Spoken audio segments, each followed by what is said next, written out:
गावाकडचं उन्हाळा म्हटलं की झाडाखाली बसून ताडगोळे खायची मजा काही वेगळीच असते. तुम्ही खाल्लेत का कधी ताडगोळे? नक्की मला कमेंट करून सांगा.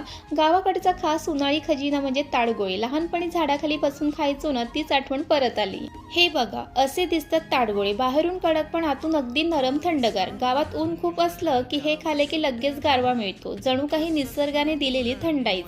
यात पाणी भरपूर असतं, त्यामुळे शरीर थंड राहतं आणि डायजेशनसाठी पण खूपच फायदेशीर. गावात तर लोक थेट झाडावरून तोडून खातात. फ्रेश टेस्ट म्हणजे काय असतं ते तेव्हाच कळतं. आणि हे ताडगोळे पाहून ना मला लहानपणाची एक खास आठवण आली, जी तुमच्यासोबत शेअर करते.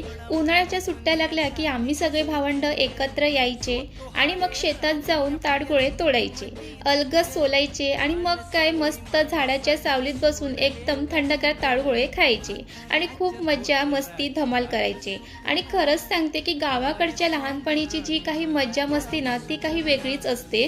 आणि तुमची सुद्धा उन्हाळ्याच्या सुट्टीची काही खास आठवण असेल तर नक्की कॉमेंट करून सांगा. व्हिडिओ आवडला असेल तर लाईक करा आणि ही रील नक्की त्या मित्रासोबत शेअर करा, ज्याच्यासोबत लहानपणी ताडगोळे एन्जॉय केलेत. आणि अशाच गावाकडच्या आठवणीसाठी फॉलो करायला विसरू नका.